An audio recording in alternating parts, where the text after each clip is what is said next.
4월이 되면 언제나 엘리어트의 시가 생각나죠. 4월은 잔인한 달. 그러나 그 시는 굉장히 위대한 시일 뿐만 아니라 모든 겨울이 죽고 이제는 새롭게 살아나는 생명을 노래하는 거죠. 우리가 이 좋은 계절에 모두가 살아났으면 좋겠습니다. 세계적인 기독교 미래학자이면서 또 우리 영성에 있어 아주 탁월한 능력을 가지신 미국의 드류 대학의 레너드 스윗 교수가 있습니다. 미국에서 가장 영향력 있는 기독교 지도자를 뽑을 때에 항상 10명 안에 들어가는 대단한 학자입니다. 우리나라에도 자주 오셨어요. 우리가 밖에서 말할 때 경영학의 아버지 미래학자 피터 드러크를 말한다면은 기독교계의 피터 드러크라고 할 수 있는 분이 바로 레너드 스윗입니다. 이분의 생각이 좀 자유롭고 너무 넓다 보니까 또 비판하는 사람들도 있습니다. 레너드 스윗은 4종류의 교회가 있다고 말합니다. 첫째는 성교적 교회입니다. 가장 바람직하고 본질적인 교회의 모습이라고 할 수 있습니다. 교회의 모든 일은 복음을 전하기 위해서고 주님의 나라를 확장하는 일에 우선하는 교회, 성교적 교회입니다.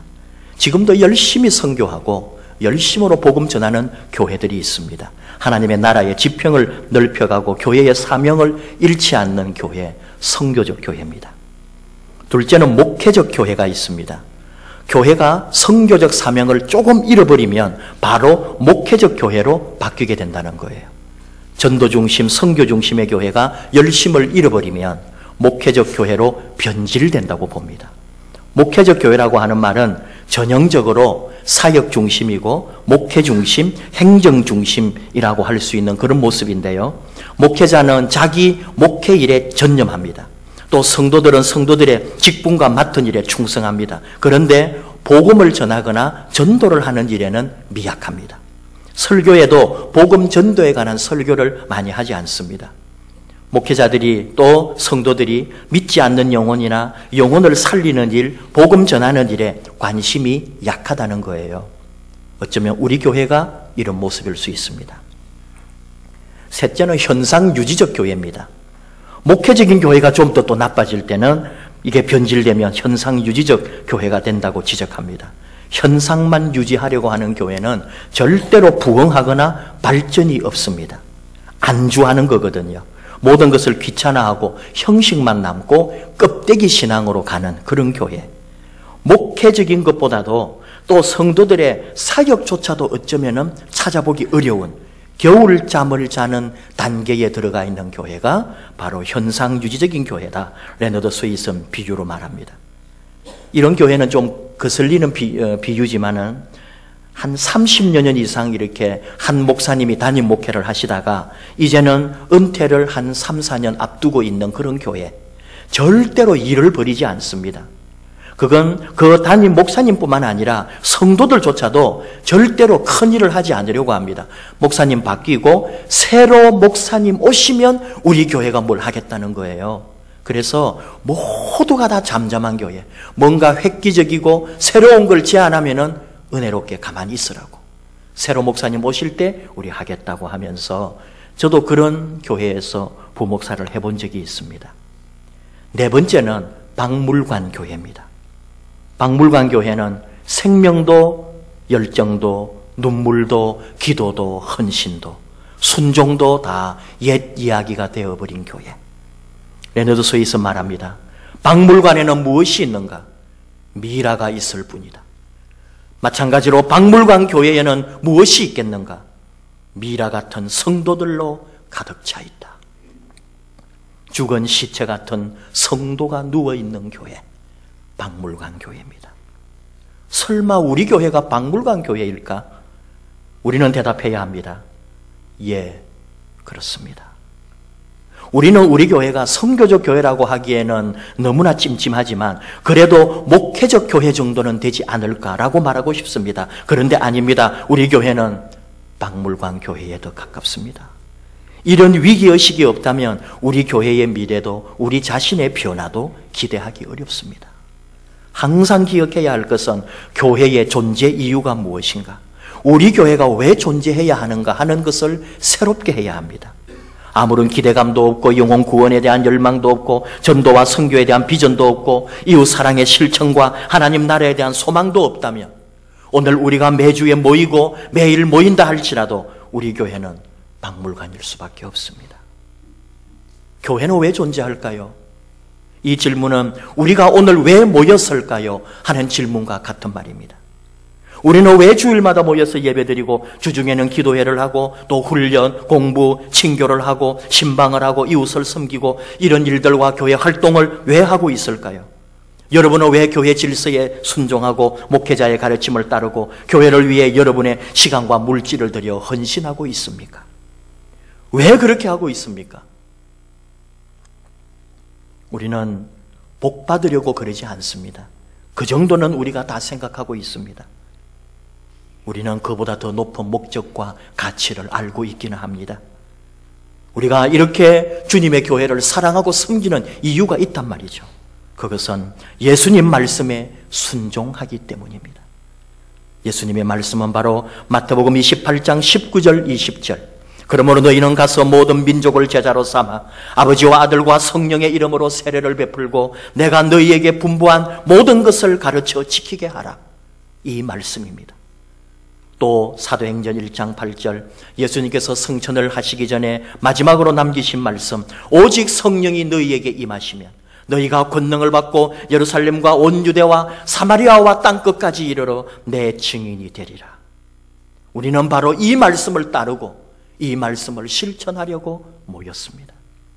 분명한 것은 교회가 해야 할 일, 아니 내가 예수 그리스도를 믿는 한 사람으로 해야 할 일은 온 세상에 예수님이 분부한 모든 것을 가르쳐 지키게 하는 일입니다.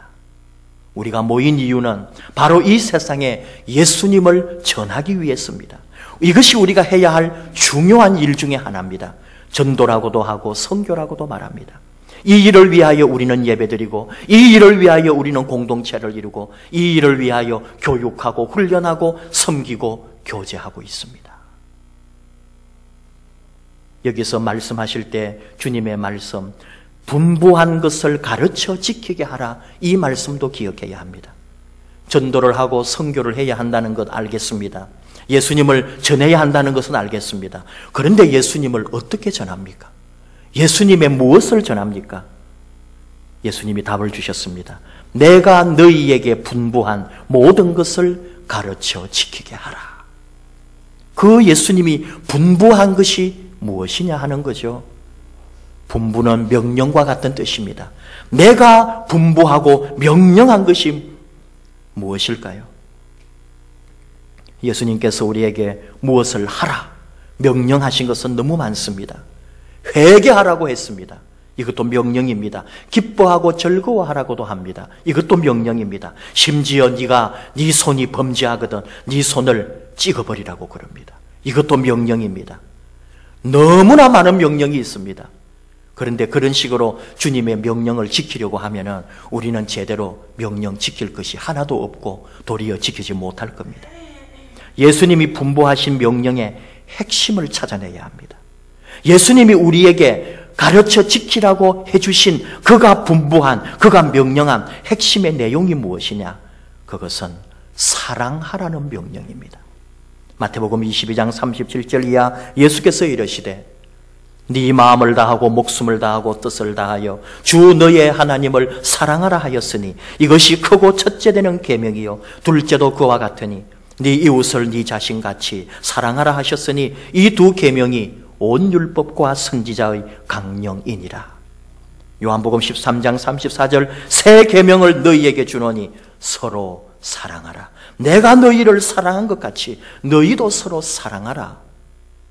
예수님이 분부하시고 본을 보여주시고 그가 행하신 일들은 모두 사랑의 행함이요 사랑의 완성이었습니다. 우리가 사순절을 보내고 있습니다. 그가 당한 고난과 죽음조차도 우리를 사랑하기 때문이었던 것을 우리는 알고 있죠. 사랑하라는 분부, 사랑하라는 명령을 하시는 예수님은 일생 동안 그 사랑을 실천하셨습니다. 그리고 사랑의 대상을 찾아가서 만나주셨습니다. 상처 입은 이의 치유자가 되시려고 병자들을 찾아가서 만나주셨고 약자들의 친구가 되어 만나주셨습니다. 그리고 무사람들에게 진리를 깨닫게 하는 랍비로, 진리를 깨우쳐주는 스승으로 그들을 만나주셨습니다. 회당에서, 집에서, 들판에서, 산에서 예수님은 율법을 풀어주시고 진리를 가르쳐 주셨습니다. 예수님의 가르침에 사람들은 감동하고 놀랐고, 예수님이 행하시는 사랑의 만져주심, 그 사랑의 터치에 죽은 사람도 살아나는 기적이 일어났습니다. 누가복음 7장, 나인성 한 과부의 아들이 죽어 동네 사람들이 장사하려고 성 밖으로 나올 때에 예수님이 그 어머니의 슬픔을 보며 죽은 아들을 만나 주셨습니다. 청년아, 일어나라. 죽은 아들이 살아났습니다. 수많은 병자들, 환자들, 예수님은 그냥 지나치지 않았습니다. 만나 주셨습니다. 심지어 그의 옷자락을 내주었습니다. 그 옷자락이라도 만질 수 있게 해주었습니다. 놀라운 것은 예수님을 만날 때마다 기적이 일어났다는 거죠. 예수님을 만나면 놀라운 일이, 신비로운 일이 일어났습니다. 만남은 신비였던 겁니다. 오늘 주신 말씀은 삭개오라고 하는 세리장을 만나주신 예수님입니다. 여리고 현재 팔레스타인 자치지구입니다. 이스라엘 사람들은 지금은 들어갈 수가 없습니다. 팔레스타인과 관광객들만 들어갈 수 있습니다. 지금 그곳에는 1000년이 넘은 돌무화과 나무가 한 그루 있습니다. 물론 예수님 당시에 돌무화과 나무라고 생각하지는 않습니다. 그러나 성지 순례객들이 1000년 이상 지금까지 성지 순례를 갈 때 바로 그 여리고의 돌무화과 나무가 예수님과 삭개오가 만난 것이라 생각하고 그곳을 꼭 둘러봅니다. 여리고는 그 당시에 국경이고 향료 생산지였습니다. 그래서 향료를 수출하기 때문에 그곳에 세금을 걷는 세무서가 있었습니다. 그리고 또 수입하는 물건들에 붙이는 세금도 있었고요. 바로 그 세무서의 서장이 삭개오였습니다. 우리가 많이 들어본 것처럼 당시의 세관이라는 것은 백성들이 내는 세금을 거두어서 로마 정부에 다시 바치는 중간 역할을 했습니다. 그러니까 사람들이 좋아하지 않은 거 알고 있죠. 어차피 사람들로부터 매국노라고 낙인이 찍혔기 때문에 이 세리들은 아예 서민들로부터 불법으로 세금을 징수하고 자신들의 소유를 채우기에 급급했다는 거예요. 그 당시에 2000년 전이지만 백성들은 다 그런 사람들을 비꼬고 욕했습니다. 뭐라고 했느냐 하면은 면허증을 가진 강도라고 세리들을 불렀다는 거죠. 그리고 유대 종교로 볼 때 유대인들은 그 세리들을 하나님 앞에 죄인이라고 했고 장녀라고도 불렀습니다. 아예 유대인이 아니라 이방인처럼 취급을 해버렸습니다. 하나님을 모독하는 죄를 범했다고 해서 시민권을 박탈하기도 했고 법정에 증인이 될 자격도 주지 않았습니다. 근데 그 사람들은 그 사람들인데 바로 그 사람들처럼 바로 거기에 걸려드는 사람이 우리 예수님이었다는 거잖아요. 예수님이 이런 사람들하고 친하고 이런 사람들 집에 들어가고 아예 마태와 같은 세리를 그의 제자로 불러주고 예수님도 같이 그 속에 있으니까 사람들로부터 비난을 받았던 거죠. 우리 예수님은 분명합니다. 한 바리새인과 세리가 기도하는 모습을 바로 이 누가복음 이 앞에 18장에 기록하고 있어요. 예수님이 비유로 말씀하신 거죠. 하나님께 기도하고 싶어도 사람들 속에 끼지를 못하니까 멀찍이 서서 가슴을 치며 파문당한 아픔을 실어서 나는 죄인이로소이다 기도하는 세리를 우리 예수님은 도리어 축복해 주고 있어요. 오늘 삭개오도 마찬가지로 죄인들의 친구로 이신 바로 예수님이 사람들 속에 끼지 못하고 멀찍이 나무 위에 올라가서 예수님을 바라보는 것만으로 만족하려고 했던, 예수님을 쳐다보는 것만으로 위로받으려고 했던 한 죄인 삭개오를 예수님이 친히 찾아가서 만나주셨다는 거죠. 삭개오의 아픔도 여러분 우리가 기억해야 합니다. 잘못을 뉘우치고 회개하려고 해도 회개에 기회조차 주지 않고 용서받고 싶어도 용서받을 데도 없는 사람들이 있더라는 거죠. 이 사회가 그렇게 낙인을 찍어버리고 영원히 격리시키고 죄인이라고 매장해버립니다. 삭개오는 그런 사람이었습니다. 삭개오야 내려오라 라고 하신 예수님은 바로 그 삭개오를 찾아가셔서 그를 받아주시는 거죠. 저는 말씀을 읽을 때에 그 당시의 그 모습으로 상상을 많이 합니다. 우리 성경 번역은요, 꼭 다시 한번 번역을 한다면 예수님의 낮춤말을 높임말로 고쳐야 한다고 생각해요. 전부 예수님이 사람들 보고 말을 낮추거든요. 이건 좀 옛날의 관점이에요. 스승이고 주님이시고 하나님이시니까 우리 보고 당연히 말을 낮춤말을 하겠죠. 근데 예수님은 실제로 그 당시에 그렇게 말씀하지 않으셨다는 거죠. 처음 보는 사람, 모르는 사람, 대중을 상대로 말씀을 전할 때는 예수님도 반드시 높임말로 대중을 상대하는 언어를 사용했을 거란 말입니다. 오늘 삭개오를 부르실 때 우리 예수님은 예의와 품위를 지켰고 이렇게 아마 말씀하셨을 겁니다. 삭개오 세무서장님, 어서 내려오십시오. 오늘 서장님 댁에서 하룻밤 묵어야겠습니다. 예수님은 삭개오 집에 가셔서 만남의 기적을 이루어 주십니다. 그 집을 축복해 줍니다. 오늘 구원이 이 집에 이르렀으니 이 사람도 아브라함의 자손이미로다. 내가 온 것은 잃어버린 자를 찾아 구원하려 함이다. 잃어버린 영혼을, 상처 입은 영혼을, 병든 영혼을 치료해 주려고 주님이 찾아가셨죠. 가늠한 여인에게도 예수님은 요한복음 8장 11절에서 말씀합니다. 나도 너를 정죄하지 않는다. 나도 너를 단죄하지 않는다. 예수님을 만남으로 용서가 있고 치유가 있고 회복이 있습니다. 만남의 신비가 일어나는 거죠. 오늘 우리가 예수님을 통해서 배우는 게 이런 겁니다. 우리도 만남을 소중하게 여겨야 한다는 거예요. 한 사람이 예수를 믿기 전에 사실은 예수 믿는 사람을 먼저 만나는 법이다. 그런 말이 있잖아요. 누군가가 예수님을 만나기 전에 나를 먼저 만나는 거예요. 나를 통해 예수님을 만나게 되는 거죠. 그러므로 우리가 누군가를 끊임없이 만나줄 수 있어야 합니다. 예수님은 오늘 우리에게 말씀하는 거예요. 예수님 자신이 그러한 것처럼 우리를 향하여 너도 가서 누군가를 만나주라고. 영혼을, 연약한 이를, 병든 자를, 가난한 이를, 약한 사람을, 상처 입은 이를 너도 가서 만나. 그리고 그 만남의 신비를 일으켜주라고. 내가 너를 도와주겠다고. 예수님을 만나기 전에 너를 먼저 보내노니 너를 통해 나를 만나게 하라. 오늘 우리 시대에 우리가 주변 사람들에게 예수님을 어떻게 전해주느냐. 전도하기 얼마나 어렵고 전도라는 말을 내기도 부끄러운 시대 아닙니까? 그러므로 우리가 오늘날 우리 시대에 맞도록 내가 예수님을 어떻게 소개할지, 내 삶으로 어떻게 예수님을 저 사람이 만나게 해줄지, 그건 우리가 끊임없이 노력하고 연구하고 생각해야 할 몫입니다. 우리가 지난주에 미인대칭 전도 세미나에 갔습니다.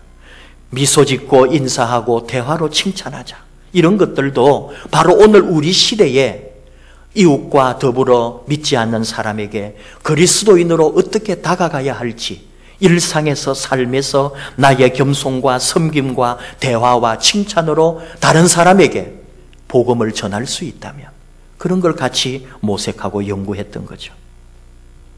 저는 오늘 한 사람을 소개하려고 합니다. 지금 한국 교계와 우리 일반 트로트 가요계를 강타하고 있는 뽕짝 CCM 가수가 등장을 했습니다. 구자욱 목사님, 감리교 목사님입니다. 얼마 전 텔레비전 음악 오락 채널 엠넷 방송에 트로트 서바이벌 프로그램에 나와서 한마디로 폭풍을 일으킨 목사님입니다. 참말이여라는 자작곡을 불러서 합격을 하고 별명은 구전도사인데 백수들이 입는 녹색 추리닝을 입고 나와서 등에는 할렐루야 글자를 새기고 시스터가 있어요. 이 교회 소위 우리가 말하는 교회 자매님 2명을 데리고 아주 지금 인터넷에 대박이고요. 아마 이게 한참 갈 것 같아요. 왜 제가 여러분에게 소개하느냐 하면은 오늘 우리 시대에 우리의 삶으로, 우리의 언어로, 우리의 모습으로 나는 어떻게 누군가에게 예수를 전해줄 수 있을까? 나는 어떻게 주님의 향기를 나누어 줄 수 있을까? 나는 어떤 모습으로 주님을 다른 사람에게 소개해 줄 수 있을까? 구자흥 목사님은 노래를 통해서, 그것도 자기가 좋아하는 뽕짝, 트로트를 통해서 세상에 복음을 전하겠다는 거예요. 저는 그분의 접촉점이 좋다는 거죠. 우리가 다 그럴 수는 없겠죠. 우리는 우리식으로 나의 장기와 재능, 하나님 주신 달란트로, 우리의 미소로, 우리의 축복으로, 우리의 칭찬으로 누군가를, 예수님의 사랑을 누군가에게 전해줄 수 있다는 거죠. 저는 좋게 보았습니다. 지금 욕도 엄청나게 듣습니다. 왜? 하나님의 복음을 그렇게 뽕짝 노래로 바꾸어서 한다고. 근데 그분은 그런 소리와 악플을 들을 각오가 돼 있다는 거예요. 자신은 이렇게 바꾸어서 복음을 전하겠다는 거죠. 내 믿음, 내 신앙을 강요하는 것이 아니라 내 모습으로, 내 삶으로, 내 은행으로 나와 함께 하시는 예수님을 소개해 줄 수 있는 저와 여러분도 되기를 원합니다. 이것이 오늘 우리의 사명이라는 거예요. 주님이 우리에게 분부하고 명령하신 것, 바로 주님의 사랑, 우리 예수님 가르쳐 주신 복음을 어떻게 나는 전해줄까? 내 작은 손짓, 내 작은 나눔, 내 물질, 내 재능, 각가지로 누군가에게 예수님을 만나게 해주는, 그래서 그 만남으로 그 삶에 기적이 일어나도록, 그 삶에 변화가 일어나도록 우리는 항상 그 마음을 품고, 오늘 구작 목사님을 통해서 하나님은 나에게는 어떤 재능과 어떤 주님 만나게 하는 방법을 나에게 주실까요? 믿음으로 기도하며 이 영상을 함께 볼 수 있기를 원합니다.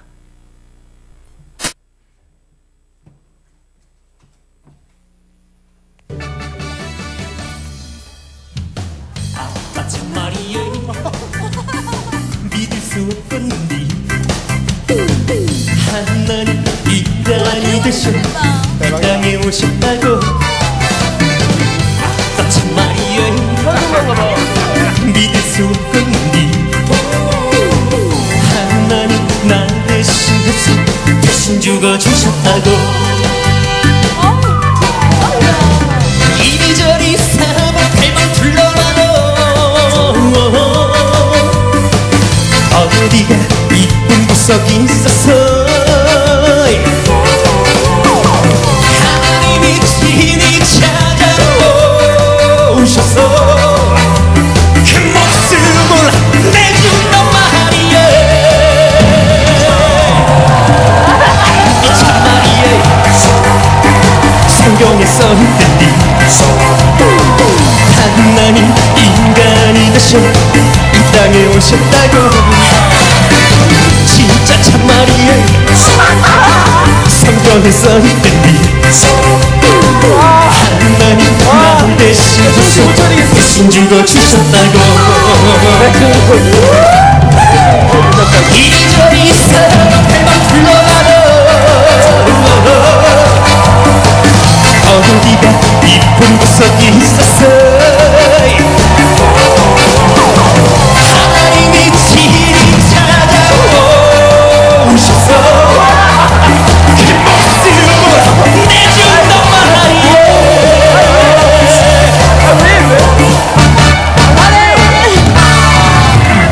이 참말이야. 성경에 써있던디 하나님 인간이 되셔 이 땅에 오셨다고. 진짜 참말이야. 성경에 써있던디 하나님 날 대신해서 대신 죽어주셨다고. 진짜 참말이야. 성경에 써있던디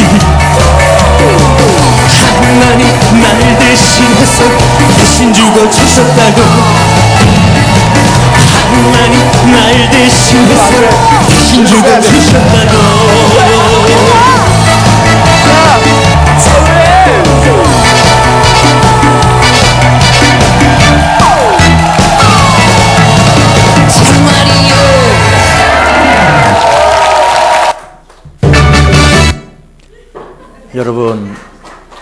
우리도 박수 한번 보내줍시다. 이 구장 목사님이 노래할 때에 기도하는 그분이 어머니신지, 근데 우리 김영순 권사님 닮지 않았어요? 똑같아요. 그리고 그 교회 다른 성도님들이 막 기도하고 있잖아요. 다른 얘기가 아니라 이분이 여러분 이 텔레비전에 하나님이라는 글자가 그냥 그대로 선명하게, 어느 누가 그렇게 할 수가 있겠어요? 그래도 대중을 상대하고 믿지 않는 사람을 향하여 하는 방송에 하나님의 이름을 마음대로 그냥 전하는 거예요. 하나님 귀하게 아마 이분을 오래오래 쓰시기를 원합니다. 이분이 몇 년 전부터 이렇게 집회도 많이 하고요, 이렇게 트로트 노래를 통해 전부 가사를 바꾸어서 하나님의 복음을 전하고, 그리고 말씀을 또 얼마나 깊게 진지하게 전하시고 각양각색의 모습으로 하나님을 전하는 그런 훌륭한 목사님으로 지금 사역하고 있습니다. 우리 모두 우리 자리에서 주님을 나눌 수 있고 전할 수 있고 내 모습 그대로 하나님의 사랑을, 예수님의 사랑을 전할 수 있다 이거죠. 중요한 건 뭐예요? 그리하여 주님을 만날 수 있도록, 주님을 경험할 수 있도록, 주님의 사랑을 느낄 수 있도록 내가 그렇게 쓰임을 받는 거죠. 그 자리에 나아가는 저와 여러분 되기 원합니다. 기도하십시다. 하나님 감사합니다. 주님을 만나면 기적이 일어나고, 주님을 만나면 생명의 역사가 있고, 주님을 만나면 변화가 있는 것을 압니다. 우리가 먼저 주님을 제대로 만나게 해주시고 나를 통해서 누군가가 예수님을 만날 수 있도록, 나를 통해서 믿음 안에 함께 갈 수 있도록, 나를 통해서 하나님의 사랑이 전파될 수 있도록 우리를 그렇게 사용하여 주시옵소서. 예수님 이름으로 기도하옵나이다. 아멘.